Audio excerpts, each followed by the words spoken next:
काफी मेरे साथी मुझसे मैसेज करके पूछ रहे थे कि सर इस नौकरी में आपका वो ऐसा कौन सा दिन है जब आपको लगता है कि ये सबसे बुरा दिन आ गया है, ऐसा नहीं होना चाहिए था। तो साथियों, पुलिस की नौकरी में चाहे वो किसी भी स्टेट की पुलिस हो, सबसे बुरा दिन एक कर्मचारी अधिकारी के लिए यही होता है जब उसका एक जगह से दूसरी जगह ट्रांसफर होता है।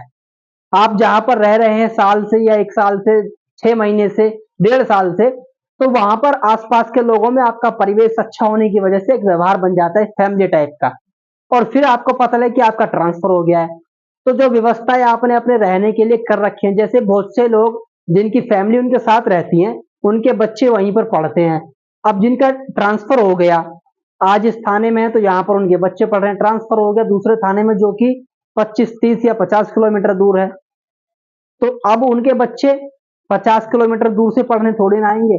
तो सबसे बुरी जो सिचुएशन होती है वो होती है आपका एक जगह से दूसरी जगह ट्रांसफर हो जाना। और इसीलिए पुलिस विभाग में सबसे जो गंदा लगता है हर पुलिस कर्मचारी को, वो यही कि यार ट्रांसफर क्यों हो गया। जैसे मैं आपको दिखाऊं, अभी मैं जहां रह रहा हूं वहां मैंने बहुत सारी मेहनत करी है, अपने हाथों से पेंट किया है, बहुत सारी व्यवस्थाएं बनाई है, क्योंकि ये काफी, जब मैं यहाँ पर रहने के लिए आया था काफी गंदा था, बहुत ही भद्दा लगता था। लेकिन अब इसको इतना अच्छा बना दिया है। अब जैसे मैंने अपने पढ़ने के लिए कुछ व्यवस्थाएं कर रखी हैं, अब मान लीजिए कि कल मेरा यहाँ से ट्रांसफर हो जाए, तो मेरा जो माइंडली प्रेशर होगा वो इतना बढ़ जाएगा कि यार ऐसा क्यों हुआ। और यही हर किसी के साथ होता है। तो पुलिसकर्मी हमेशा सोचते हैं कि भाई बस ट्रांसफर ना हो, कम से कम एक साथ एक जगह जहां हम रहे वहां 3-4 साल तो रह ही ले, या फिर ट्रांसफर हो तो हमारे घर की तरफ को हो, जिला चेंज हो जाए, जहां हमारी दूरी घटे, हम छुट्टी जाए तो थोड़ा जल्दी पहुंच जाए। तो सबसे जो बुरा लगता है वो उसी सिचुएशन में लगता है जब आपका ट्रांसफर होता है। ठीक है साथियों, बाकी पुलिस विभाग बहुत अच्छा है, यहाँ पर ड्यूटियां जो है वो सब नॉर्मल ड्यूटियां हैं, कोई एक्स्ट्रा ड्यूटी नहीं है।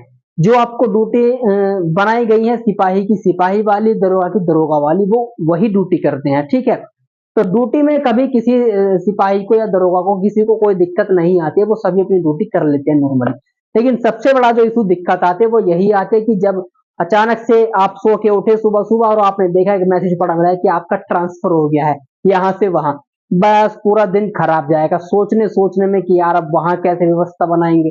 अभी हम जहां रह रहे हैं वहां 2500-3000 रुपए महीने का रेंट देना पड़ रहा है, जबकि एचआरए जो है हाउस रेंट अलाउंस वो सिर्फ 800 रुपए मिलता है। इसके बाद कहीं ट्रांसफर हो जाए और वहां पता लगे कि 5000 से कम में कोई रेंट पे रूम ही नहीं मिल रहा है। ठीक है, नॉर्मली किसी भी आप गांव शहर में पोस्टेड हो जाइए तो आपको 2000-2500 से कम में तो कहीं पर भी रूम नहीं मिलने का है। लेकिन आपको सरकार की तरफ से उसके लिए जो मिलता है सिर्फ 800 रुपए मिलता है एज ए कॉन्स्टेबल।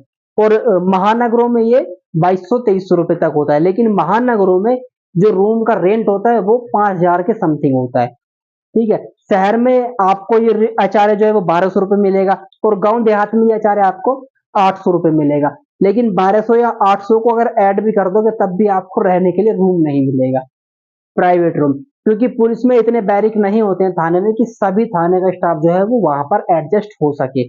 और सबसे गंदा यही लगता है कि अब तो हमने यहाँ पर आकर के व्यवस्थाएं की थी, रेंट पर रूम लिया था, रहने की व्यवस्थाएं की थी, इतनी हमारा ट्रांसफर हो गया।